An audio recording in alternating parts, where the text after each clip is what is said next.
So scaling smart, we're on to now. So we're going to be talking about expanding distribution and balancing online and offline growth. Starting from this end, if you could just introduce yourselves quickly, that would be great. Hey guys, I'm Andy. I run Bearkind. We sell animal saving socks, hence why I'm wearing a pair of socks on my jumper. Hi, my name is Kieran. I'm the founder of WaveOMS. We're a fulfillment software to enable warehouses unlock growth through their pick and pack. I am Shaka Miller, work with Spring Logistics. We are a fulfillment center with freight forwarding capabilities along with WMS Bolt. Hi everyone, my name is Zaid. I am the co-founder and CEO of BoldCube scooters. We're the number one scooter brand for kids and teenagers in the UK and Europe. We got a partnership with Lamborghini and Little Tykes.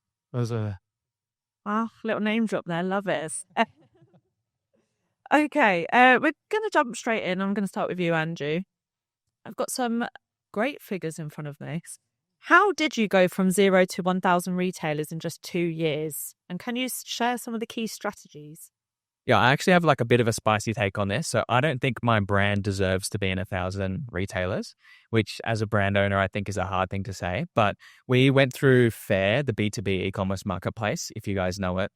Absolutely crucial. If any brand or product brand is here and they're not on it, 100% get on it. It was just an amazing way to get out to kind of like the small independent retailers when no one was really focusing on them. Previously, you'd have to call up a brand and speak to them and say, I want this sock, and you'd go back and forward, but then it's just been pretty much like automated like a Shopify would for Fair. So we did some spicy things. We did a lot of like cold email outreach to a lot of podiatrists, I think like over 5,000 of them.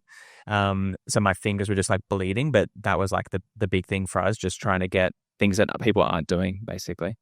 Old outreach still works. There's a place for it for sure. I think people don't necessarily like doing it, but it works. Kieran, so many businesses are still relying on manual processes. What are the biggest challenges in transitioning to a fully digital warehouse system, and how do you help companies navigate this shift?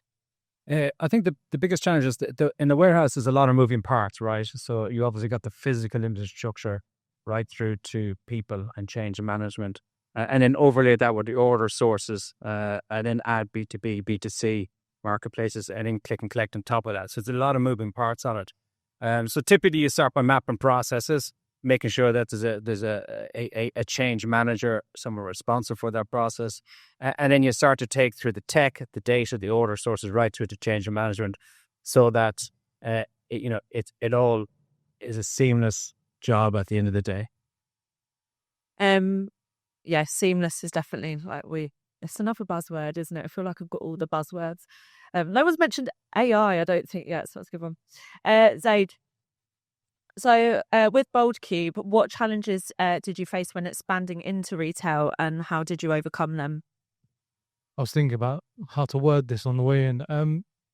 The best analogy that I could think of is it's like building a house. You've got to get the foundations sorted and sort of front load a lot of that effort first, and then it's maintaining. So example of foundation is building out a retail pitch deck. Hey, Mr. John Lewis. Hey, Harrods. This is why you want to stock us. So you've got the retail sort of pitch deck. You've got sort of a sales team, a brand positioning, that leads list, a lot of the fundamental stuff that you build out for the foundation. And then the second element is sort of the maintenance stuff to add to the first one on logistics, is making sure that you can logistically send out these goods in a cost-efficient way. And then the maintenance is just around pricing, customer service, making sure that, earlier on the ladies were mentioning about sort of premium brands, ensuring that they're not getting priced the wrong positioning for the brand. So yeah, I'd position it that way. It's foundation and then the maintenance of that house, basically. You've just actually gave me a great segue. Shaka, so fulfilling orders. How do you guys ensure a seamless customer experience when fulfilling orders across multiple sales channels? This comes into the tech aspect as well. With the right WMS, with our system Bolt, we can then integrate with your existing, say, if you're having a B2B integration, if you want to come over, say, from another fulfillment center, you usually want to have integration that you're already working with. How does it work with your system? How does it manage your retailers, your SKUs, all the different moving parts of your business? And that's how we really ensure how you would be able to sit with your retailers, your DTC, your in-house, your stock management, even your suppliers. So, it is, as we said before, there's so many moving parts. Your system or your WMS is a key part of how that will be done. Sure, thank you. Back to Andrew. So I think we've talked a lot about retail today, actually, which is great at a D2C conference. But how do you balance selling D2C with retail partnerships? For us, it's been a massive boon to go into 1,000 retailers when the brand is so small, and especially with, I guess, e-commerce really starting to get under the cosh a little bit from, I guess, rising customer acquisition costs. It's been a massive boon for us because I just think not enough people are focusing on the direct-to-consumer side. On the B2B side, and that's then giving us a massive advantage on direct to consumer. We see a huge uplift whenever we move into a new town, even though they are kind of small towns.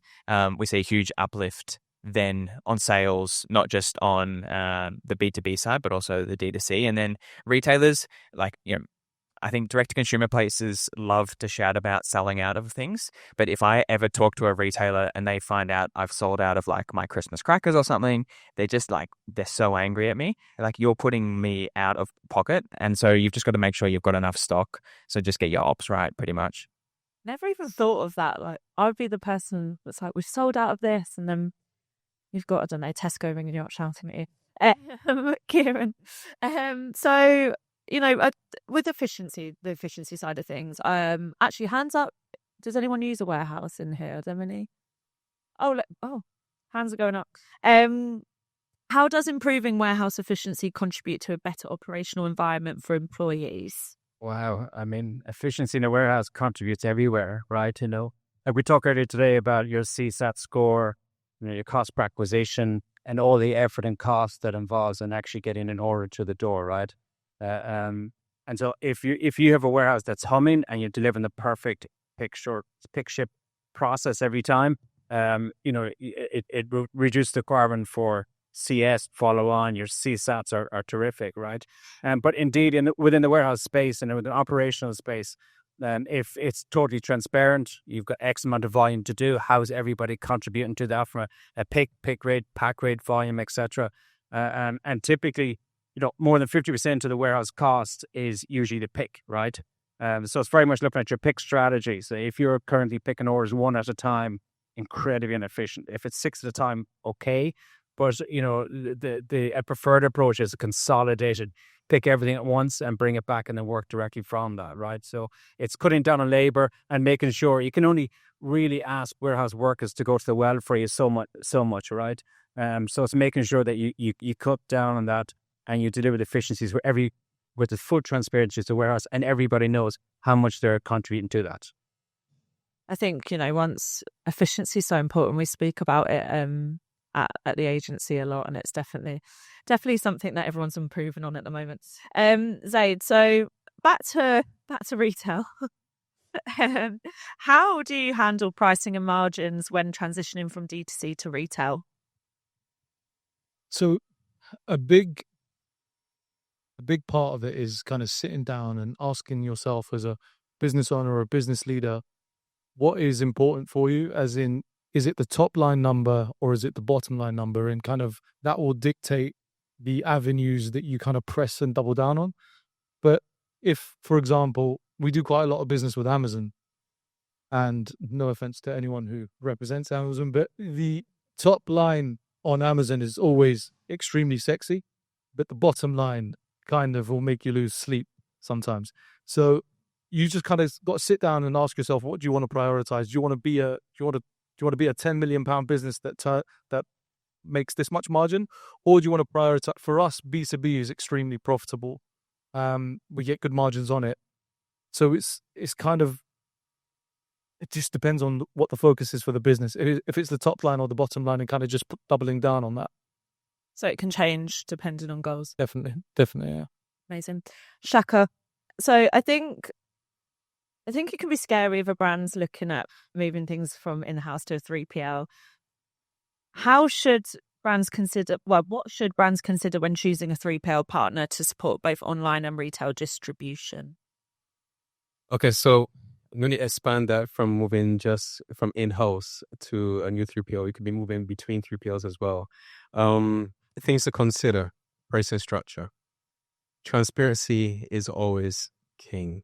Hidden figures really do eat into your margins. So you want to have a very, very, very, very in-depth conversation about what those prices look like and what everything represents. Tech, what those integrations do, how flexible they are. Can you have new integrations? Will you be stuck or limited into what you can do? And that is from B2B aspect and DTC. Culture fit. Every 3PL does not suit every business, and it is okay if the price may look right, but it may not be the right 3PL for you. So you just really will have to be honest with yourself about what it is that you want and what is possible for your brand. And the major thing, do not be guided only on price. So it's just like if you're vetting for the perfect employee for a business. Are you going to say, well, I'm going to only employ the person who wants the cheapest salary, or who's the person who's going to offer value for my business and going to help me to see the growth that I really intend to see over a period of time? So it's not a short-term goal. It should be something you're seeing for the next year, 3 years, 5 years. And that conversation will be, I should say, should be very honest between you and that 3PL that you're intended to go with. Can I add something? Of course. The big one for us that we found when we were looking as well is expertise. I think that's like a big factor for 3PLs. I see so many 3PLs, and it's a great place to start, where they've got their own brand and then they have a warehouse and then they need to add more brands to it. And I think whilst that's a nice place to like be, hopefully you've got a right, like, I guess, team behind you. I just feel like those warehouses don't have the expertise. And I think you need to like really look for 3PLs with like the sales managers that you're speaking with 5, 10, 15 plus years experience.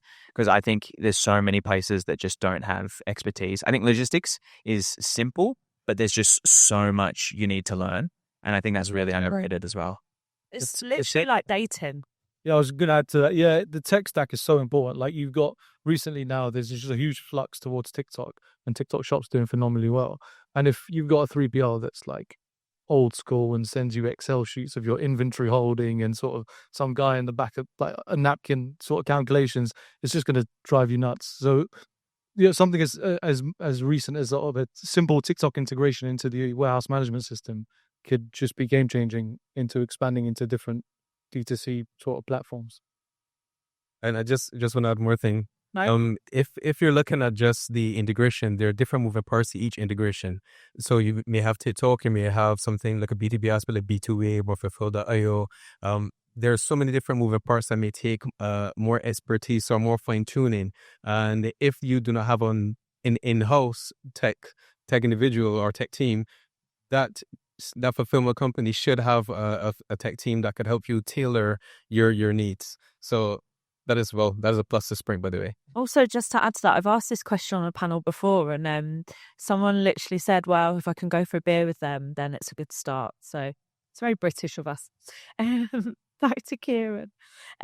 So you've recently launched the WaveOMS in-store module, which is perfect for what was about to talk about retail. Back in 2024 now. Can you share more about how this solution is bridging the gap between warehouse fulfillment and retail shop floor operations? Yeah, so what we discovered over the last number of years is that a lot of our customers are e-commerce retailers, right? So they may have a network of 30 stores, 100 stores, for example, e-com warehouse, and they want to effectively deliver a great click and collect experience, right? But typically there's a mismatch between the stock and store and the warehouse. So very often it's a combination of warehouse deliver, click and collect, which is probably the worst type because it's typically very slow and costly, or indeed in-store click and collect, which you can deliver on a 15 or 30-minute promise, right? So in order to deliver that, we delivered a order orchestration platform across. So it's like almost like a mini Just Eat platform that sits within the store and that will automatically filter the order across into the retail store to deliver that very simple click and collect experience with a text going to the customer to come and pick it up. And for us, it was a natural extension because ultimately our product is very much about fulfillment. And so it's wherever the fulfillment or the product is being consumed, either to the web and the website or indeed to the retail store itself. Amazing. I love how everyone's 2024 was like the year of releasing new things, and it's been great for brands. Okay, so going back to Zaid, what are the biggest logistical challenges when scaling distribution, and how can 3PL providers help solve them? I mean, if we didn't have a 3PL, life would be very, very difficult. I think, again, it just comes down to perspective. What is it that you want to do in your business? How much time? You've got a fixed amount of time that you can spend on your business, and how much of it do you want to spend picking, packing, unloading containers, and how much of it do you want to be sat behind a laptop?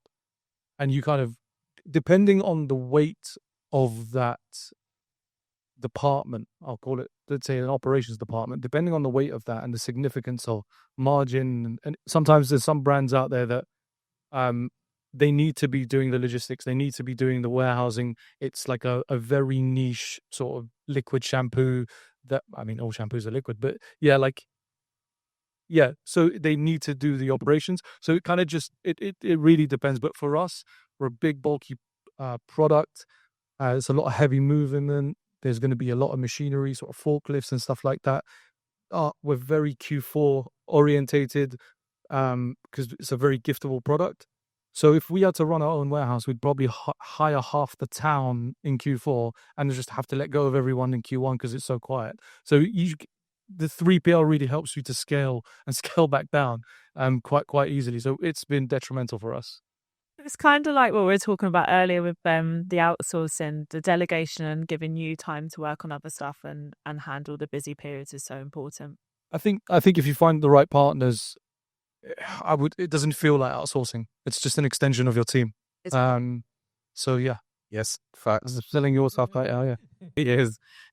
Just to add to that, a fulfillment company is definitely an extension of your company. It is not. You don't treat it as just a partner. We take on the heartbeat of your business. You have your stock, you have all your data. It is definitely something that you want to have a very personal relationship. And one quick closing statement from you, Andrew. Can you just tell me how important your 3PL has been in supporting your retail expansion? Yeah, massively. I think like every retailer that we work with might have a slightly different way of receiving goods, that kind of like PDF that comes across 12 pages being like, it needs to be in this type of carton. And that's something that like a 3PL has been massive for us, just trying to really streamline operations. And I think like you guys mentioned, just take away the hassle. I would love to have my own stock in my own warehouse, but it's just really unachievable until you're probably at a scale. I mean, we do 20 times our revenue in Q4. I imagine similar to you. So we're just dead right now in comparison. And I would absolutely die if I was just packing orders, every day. So make sure you get the right one, basically. Got your rest in recently then. Well, thank you so much, guys. Thanks.